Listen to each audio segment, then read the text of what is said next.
Nüüd oleme laivis. Tere hommikust kõigile!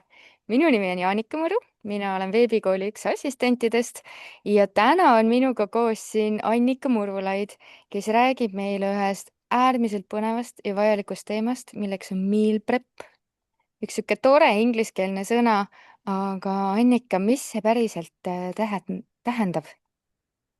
Tervist kõigile, et meal prep on ettekokamine ja selleks on hästi erinevaid stiile ja täna soovikski tutvustada, mis need erinevad stiilid on, kuidas aega kokku hoida. Sooviks välja tuua šokeerivat statistikat, et kui palju tunde me tegelikult veedame köögis ja siis ka erinevaid nippe, kuidas oma elu lihtsamaks teha ja rohkem aega ja raha säästa. Väga äge, aga räägi meile, mis siis on see šokeeriv statistika ja mida peaks meal prep'ist teadma?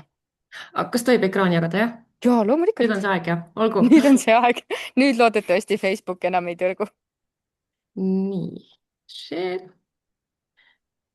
Ja teie võite vahepeal kommentaaris jagada ka, kas see on teie jaoks tuttav sõna ja tuttav harjumus või mitte, sest minul üldse ei ole. Noh, tuttav sõna on küll, aga harjumuseks pole see veel saanud. Nii, kas ekraani on hästi näha? Jah, väga Olgu. ilus.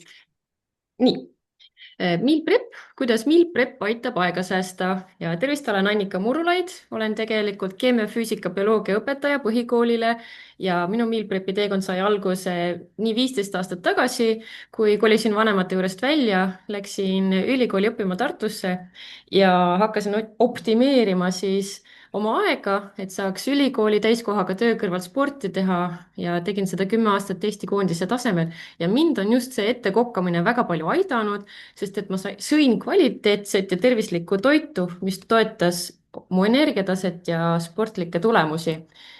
Ja selle ettekande lõpus jagan teiega ka chat GPT master prompti, mis aitab sul koostada mõne minutiga retseptide juhendid, arvutab välja sulle makrod ja annab ka ostunimekirja kategooriate kaupa, et see on see, mida ma kasutasin oma retseptiraamatu kirjutamisel ja see on hästi hea tööriist, mis annab sellise esialgse pildi, et mis võiks elu aidata. See kõlab kenasti. Ja miks me meal prep'i vajame?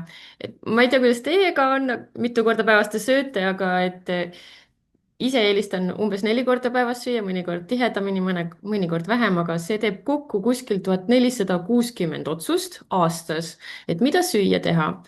Ja tihtipeale, kui me oleme väsinud või magamata või stressis või tööl on kiired ajad, et siis kipuvad tulema pigem need ebatervislikud valikud, et näiteks meie pere ostab pitsat või burgerit, kui oleme halvasti ette planeerinud või tahame ennast toiduga lohutada, aga tegelikult on see niiviisi, et kui otsused on juba ette tehtud, siis me teeme ka tervislikumaid valikuid.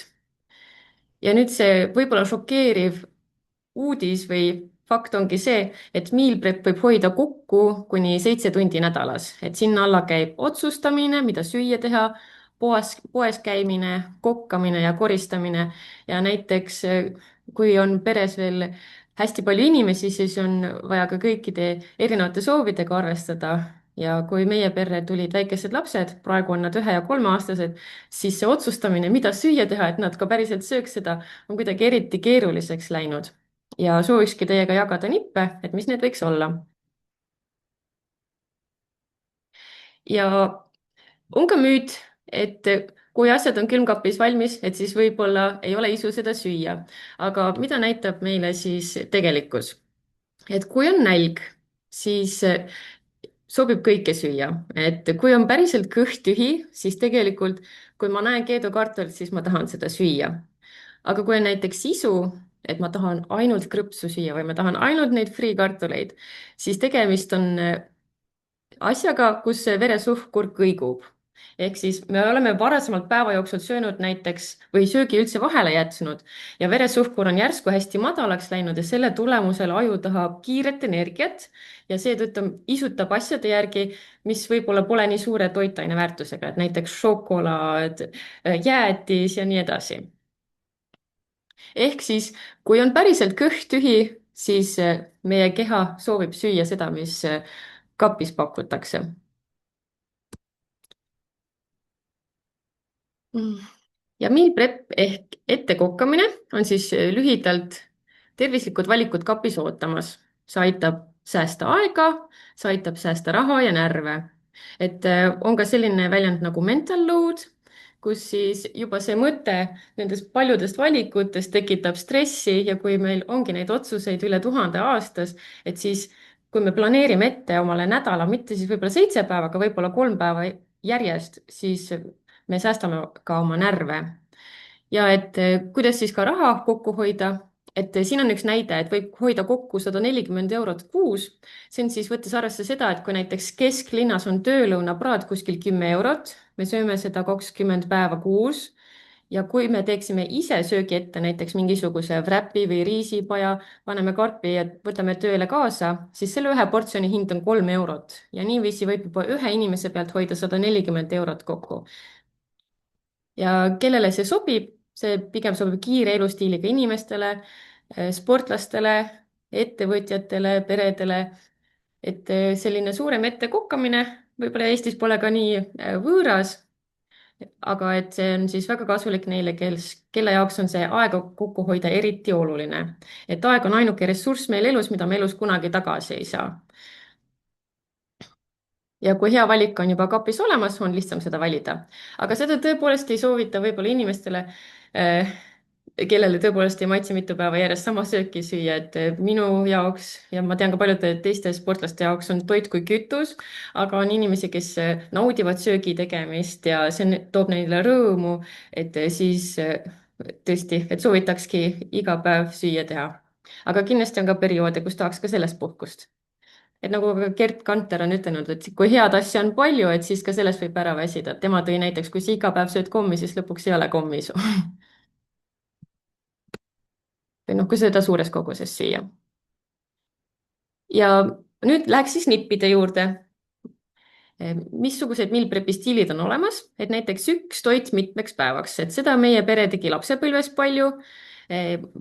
emal olid vahetustega tööd, mõnikord ta tegi õhtuvahetusi ja isal olid pikad tööpäevad, siis ema tegigi või siis isa suure potitäie, 10-liitrise potitäie näiteks kapsahautist, ühepajatoitu, mingisugust borši, et me sõimegi seda mitmetel õhtutel ja tegime võib-olla võileiba juurde.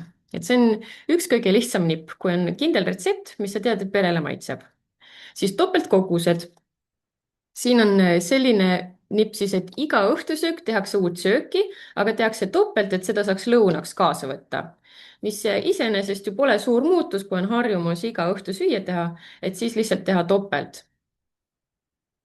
ja kõik toidukorrad ette, see on siis selline meal prep'i stiil, mida kasutavad sportlased, kaalulangetajad või siis väga ambitsioonikate eesmärkidega inimesed, et ongi välja arvutatud toitaine väärtustega, et seal on piisavalt valku, piisavalt süsivesikuid, kiudaineid ja siis hommik, lõuna, õhtusöök ja vahepala valmis karpidesse ja portsjonites pandud, et see on nüüd see kõige äärmuslik versioon sellest ja see on ka siis minu nišš, mida ma oma Instagramis annika.nädalatoidud TikTokis ja siis Annika Murulaid Facebooki lehel siis soovin välja tuua, et arvutada välja need kogused ja retseptid, mis maitsevad ka väikestele lastele. et just see retseptide valimine on selline keerulisem koht, et siis enda jaoks teha märkmeid, mis endale ja teistele maitses.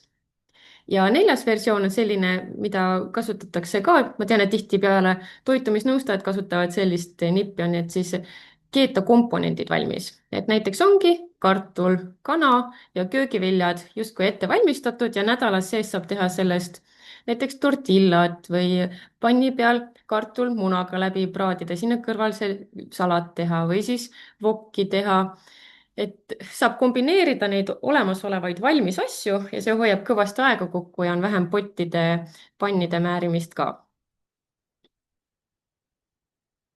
ja siis üks nipp, mida ma väga soovitaks, mida on võib-olla teoorias lihtsam teha kui praktikas, et tihtipeale kipub nii olema, et kui käigu pealt vaadata, et mis kapis süüa on, kes kuhu poodi läheb, et siis on nagu mitmel inimesel see mure peas, aga et kui ära jagada kes mis päeval süüa teeb, siis see annab täielikku puhkust mingiks hetkeks ja tekib suurem isu süüa teha. Näiteks meie mehega jagasime kunagi ära, enne kui meil lapsi ei olnud, et mina teen süüa pühapäev, esmaspäev, teisipäev ja tema teeb kolmapäev, neljapäev, reede. mina armastasin suuri koguseid ette teha ja temale meeldis iga päev uusi toite teha. ja siis oligi, et kui ma nägin, et kui palju vaeva tema oma toitudega näeb, siis see aeg ma jõudsin puhata ja teiselt poolt tekkis palju suurem rõõm toidu tegemisest.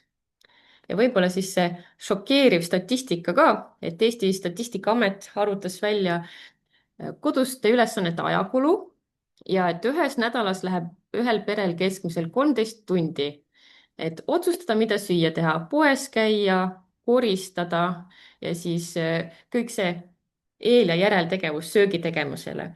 ja see teeb aastas 30 päeva, see on peaaegu terve kuu söögi tegemisele ja ma väga soovitan perekonnaliikmete vahel ära jagada mingid kindlad päevad, et meil ka näiteks ei tulnud kohe, meil läks ligi kuu aega, et need päevad paika saada ja et see rütm ja harjumus tekiks, et mingi päev midagi puudu ei jääks või teine päev topelt ei oleks. et väga soovitan seda. ja võib-olla küsiks siia, kes laivis vaatavad ka, et kuidas teil peres on ära jaotatud, et kes teeb süüa, et mis nipid on teid aidanud. et ma praegu küll kommentaare ei näe, aga ma pärastpoole tulen loen neid hea meelega. nii, ja veel lihtsaid nippe, et klišee, aga võib-olla siis see planeerimine, ostunimekirja koostamine, et võib-olla isegi ei pea ostunimekirja tegema, aga võib-olla see idee lihtsalt, et enne poodi minekut on juba eesmärk, et ma plaanin teha kanasuppi ja pasta bolognese't näiteks ja koostada lemmikretseptide nimekiri, et see võib tunduda ka, et pole vajalik, et ma ju tean küll, mis meie perele meeldib, aga hooajad vahetuvad, aeg möödub ja mõni lemmik võib täitsa unarusse jääda, aga kui lihtsalt näed seda nime kuskil nimekirjas, kas märkmikus või siis mobiilinotesides, et siis tuleb see idee, et tõesti selle isu on. et hästi lihtne asi ja võib väga palju abiks olla ja teha siis nädala menüü planeerimisest meeldiv harjumus, et näiteks pühapäeva hommikune kohvi või siis kuskil kohvikus või siis minna pleedi sisse või rõdule päikese kätte, et teha sellest meeldiv kogemus, et see oleks mingi asi, mida, et jälle peab midagi tegema, aga et teha see enda jaoks mõnusaks. ja üks ülioluline nipp, et kui e-poest või siis poodi minna ja süüa osta, et siis teha seda täiskõhuga. et poodides on ka letid meelega tehtud nii, et teha lisamüüki ja nad panustavadki sellele isule, mis meil on, et läheme tühja kõhuga poodi, et siis kassa juures on šokolaadid ja krõpsud ja jäätised, et just meelega, et kasutada ära seda ürginstinkti, kiirt energiat saada. aga kui lähed täiskõhuga, siis need asjad seal nii väga ei isutagi ja kui ongi kiire, siis küsida, mis on praegu kõige tervislikum valik, et näiteks pikk autosõit või reisimine ja peabki näiteks lõuna või õhtusöögi tegema bensiinijaamas, siis küsida endalt, et mis oleks antud juhul see kõige tervislikum valik. et kui juba see endal meeles pidada, siis väikesed muutused teevad suure muutuse summas kokku. ja järgmiseks ma jagakski teile seda chat-GPT prompti. Jaanika, võib-olla saad selle copy paste ida, kas sa saad selle juba kätte ja siin on siis näide, millise tulemuse see annab. see on küll raamatu kujul selline ilustatud versioon, aga tekstina tuleb ta chat-GPT-s siis selliselt, et ta arvutab välja makrod, valgud, rasvad, süsivesikud, kaloraaži ja siis loob ostunimekirja tootekategooriate järgi, et poes läheks kiiremini ja neile, kes järgi vaatavad või siis praegugi võib teha ka screenshot'i, aga muidu see tuleb ka Facebooki sinna sõnumitesse, ma loodan. ja kui ei tulnud, siis äkki järelvaatamises on võimalik pealkirjadesse panna, Jaanika, kas on võimalik? jah, ma juba panin ära kommentaarides, on see olemas. Super, väga hea. et see on siis master prompt, mis tuleb siis chat-GPT seadistuste alt muuta, aga võib ka otse panna vestlusesse.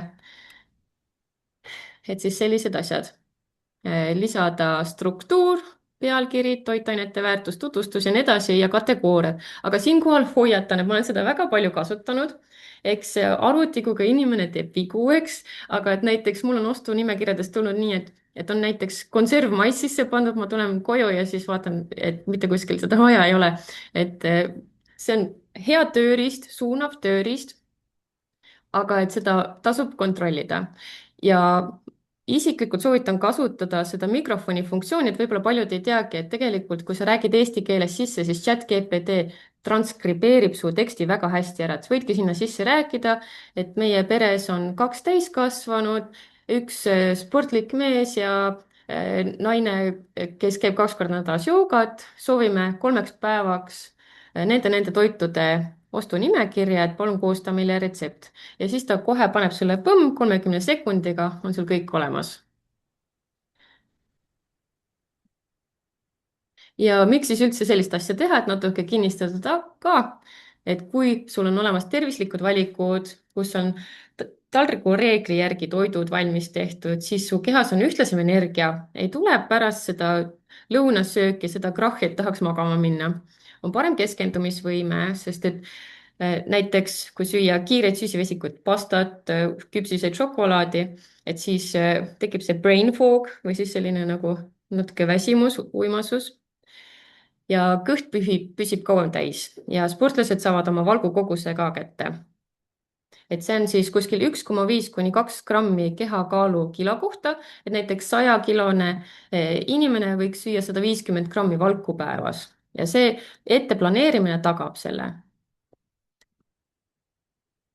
Ja miks on tervislik valik raskem, et miks siis ühepaja toit ei ole nii isuäratav kui pitsa, et ongi see, et meie aju otsib kiiret energiat.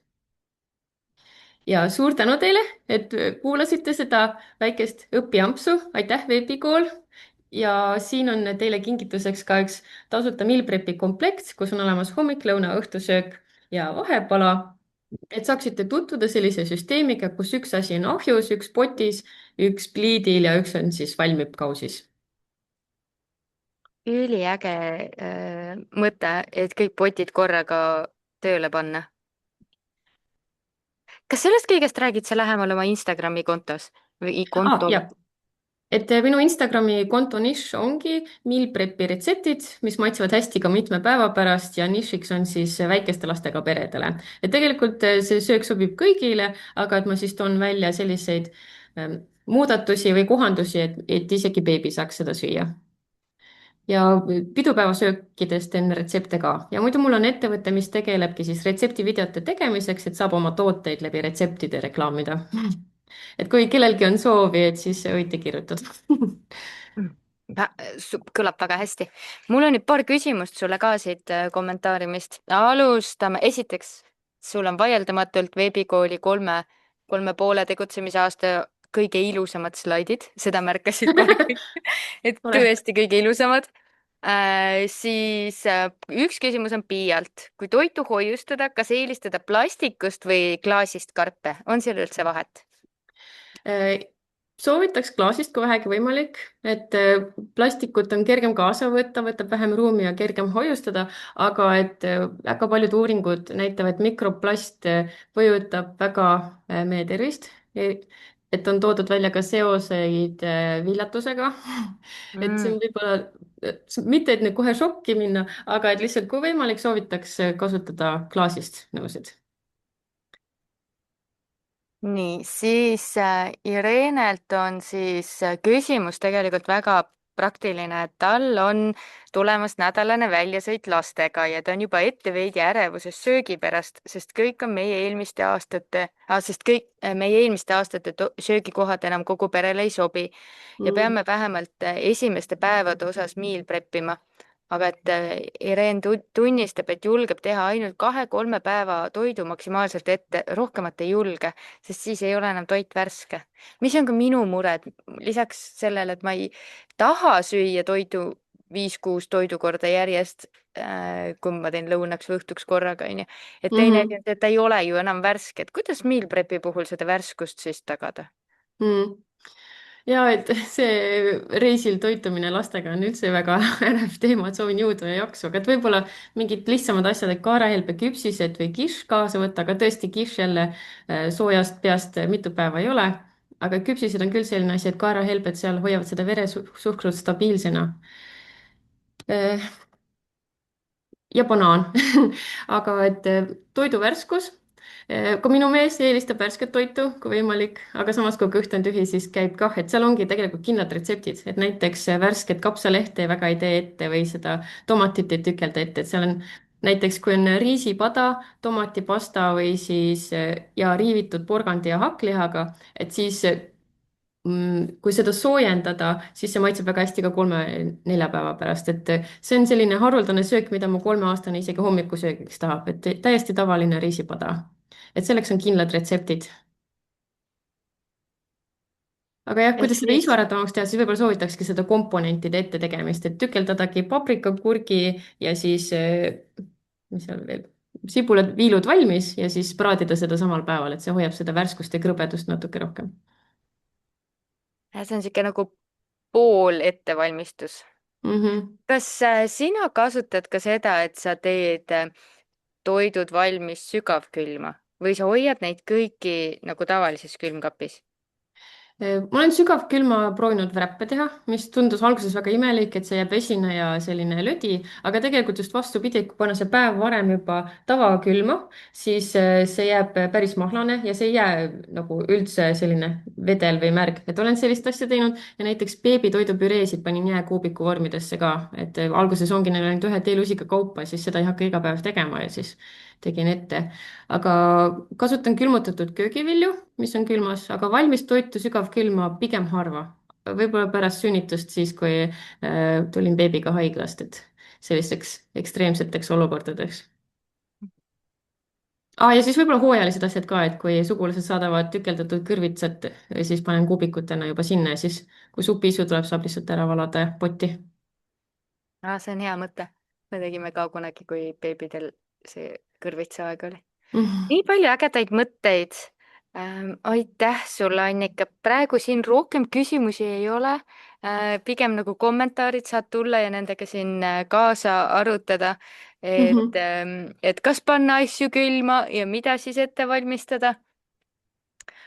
Mul tegelikult tuli päris palju siukseid mõtteid, mida ma tahaks kohe ise ka katsetada. Tore. Esimese asjana ma jagan mehega toidupäevad ära ja mitte sellepärast, et ma ei tahaks ise süüa teha, vaid et mu mees teeb liiga palju süüa. aga Aa. kuna mu mees teeb ainult värsket, nagu ka sinu puhul, siis me saaksime lihtsalt aja kokkuhoiu mõttes panna mind suurt potitäit tegema ja tema saab siis oma värskeid asju teha. ja, mitte, et ongi, mõlemad saavad oma ja saab puhkust ka mõlemalt poolt, et see on jah, väga hea. just. Meie perenipp on muidugi kiirkeedupott, meil käib kõik seal, isegi keedukartulid, et saaks kiirelt.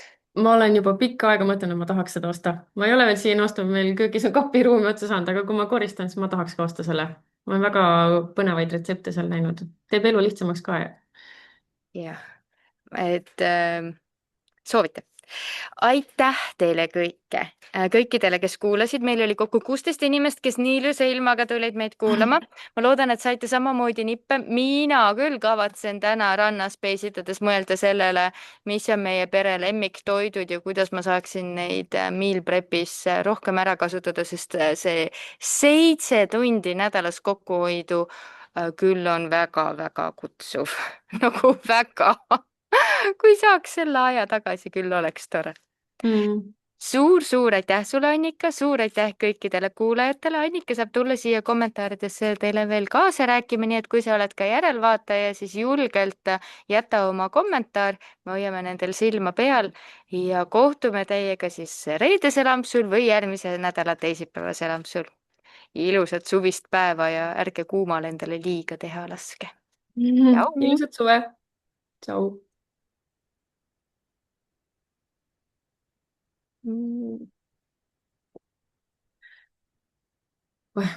ikka Ja ärevus lõppes ära unustas. selle. kuidas? Chai live läbi siin Facebook nii tõrgub, aga pani kinni. Aitäh sulle, sul tõesti olid nii ilusad slaidid. tore. Täitsa lõpp. tead, ma ikka tegin poole ööni, ma kogu aeg mõtlesin ümber ja niimoodi, aga tore. Need olid nii unustasin ilusad, ma ikkagist. kohe panin story'sse nii, vaata kui tulevad sellised sisud, mida on hea jagada, siis saab kohe sotsmeedias ka märkida, aga ma ei pannud sinna sinu tag'i veel, sest ma ei teadnud seda Instagramis, et ma varsti märgin su siis uuesti ära, ilmselt Veebikool märgib. Mm. väga aga ma äge. unustasin ikka stopperi panna. Ma vaatasin, mul oli 3 slaid ja mõtlesin, issand, ma ei vaadanudki kella, vaata ei, kõik kuidagi. oli hästi, ma jälgisin seda, et ongi täpselt see, mis oli, et kui on küsimusi, siis me saame natuke kauemaks minna, aga sa olid ilusti ajas, mitte ühtegi probleemi. Ah, hästi. Minul lihtsalt korraks siis siin naabrimees pani kette käima, aga ei ole hullu. Kuulda ei olnud. See vist ei kostunud väga läbi, õnneks Maci arvutid on selles osas okei. Mm. Suur-suur aitäh, ma usun, et meil on sind kindlasti veel asju külla kutsuda, sest see oli põnev ja sa oled väga hea kaamera ees. Nii et ma usun, et me võime kindlasti leida mõne koostöövõimaluse veel. Et kui sul mingeid asju on tulemas, siis võid julgelt kirjutada Triinule või Dianale, nad mõlemad seal kahekesti, mulle ka loomulikult, ükskõik kellele, kõik Mm. tegelevad, aga Triin ja Diana on need, kes meil kalendrit haldavad. See on selline mõnus vaheldus, mida siia veebikooli vahepeal tuua. Ja see 15 minutit oli nii mõnus, et nagu pingevaba ka või noh, selles mõttes, jah, kui ma muidu on tunne, et ma ei saa sisu täis, siis kui me seda tegime, ma pidin päris palju lõpuks kustutama, et nagu tuleb küll seda juttu, kui nagu kuskilt otsast alustada. aga mul tuli juba koostööidee ka, ma nägin reklaami, et teil on videokoolitus, kuidas videokursust teha. jah, Ja et üks Kirsi sai esimese launch'iga 8000 eurot, siis see on mu õpetaja poole aasta palk. jah. mul on tegelikult idee olemas, et teha neid retseptivideote tegemise nagu töötubasid Mhm. ettevõtetele, et ongi väikesed tootjad või restoranid või kohvikud, et ja mul on see idee juba pikemat aega olnud, siis täna tuli teie reklaam ka, et veebikool teeb väga neid äge. kursuseid. siis ma kohe mõtlesin, issand, et lubasin, et puhkan see suvi, aga kohe tahaks juba tööd teha. sa võid vaadata, meil on veebikoolis isegi see programm, tead, tuleb, mis päev täna on, 30, homme, ülehomme on uus koolituste suvine kampaania. Siis me paneme Mm. terve portsu uusi ja vanemaid parimaid palasid ülesse väga hea hinnaga, et siis täna puhka. Me kõik võtsime täna ilusa ilma puhul puhkepäeva ja siis homme, ülehomme paneme selle kampaania laivi, et vihmastel Mm. ilmadel oleks hea midagi uudistada. Ja hoian silmad lahti. väga hea, aga sellest oleks kasu, ma nagu, meil on hästi palju veebikoolis siukseid siis kus ema on ettevõtja, et noh, isa Mhm. teeb nagu traditsioonilist tööd, aga ema on ettevõtja ja töötatakse kodukontorist ja tegelikult see meal prepping võiks väga palju aidata. aga noh, see on jälle see, et uuest valdkonnast enda läbinärimine on nii suur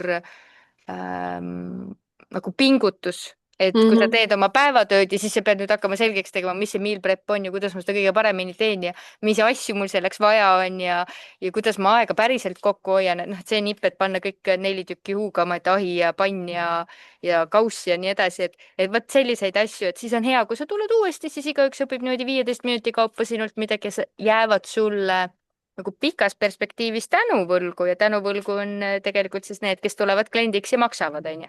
Et nad on selle Mhm. usalduse saanud, et need 15-minutilised ampsud, et me võime vaadata sinna sügisesse, et kuidas sügisel, kui kool pihta hakkab, kuidas siis kiiremini süüa teha, et võib-olla mõned samamoodi retseptid või nipid, just see 2-3 mõtet väga hea Ja oleks. et ma mõtlengi, et võib-olla retseptide jagamisest oleks isegi rohkem kasu kui teooriast, ma ei tea.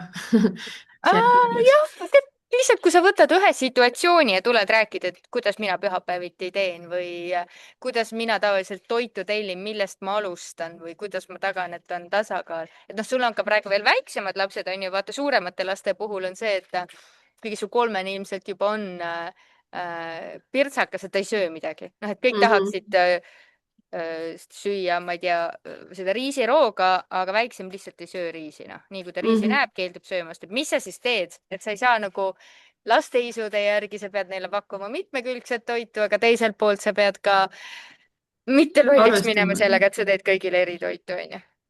Ja, et see ongi see et siis väikeste lastega peredes või ma ei tea, kas vanematel on ka, aga mul nagu on see ikka, tead, hõlmatus on. selleks ajaks, kui mu lapsed said siin 5-6, meil lihtsalt kõige õudsem asi on söögi väljamõtlemine, mitte söögi tegemine, aga Mhm. mõelda, mida süüa teha, sellepärast et ühel hetkel see retseptide hulk, mida sa teed, muutub nii ahtaks ja kõigest on kopp ees. Ja siis ongi hea, kui keegi tuleb ja annab uusi ideid, värskeid mõtteid, samad komponendid tegelikult, ega meie toidukomponendid Eestis ju ei muutu. Mhm. Aga lihtsalt uusi mõtteid ja võib-olla siis ka, noh, kas ongi just seadmeid, aga et malmpoti lisamine võib tuua midagi põnevat või kiirkeedupoti lisamine võib tuua midagi põnevat, et siis siuksed asjad on väga teretulnud. Mhm. väga tore. suur aitäh sulle, lähme nüüd puhkame ilusa päeva puhul. teavitama. Aitäh sulle. tšau. Tšau. nii.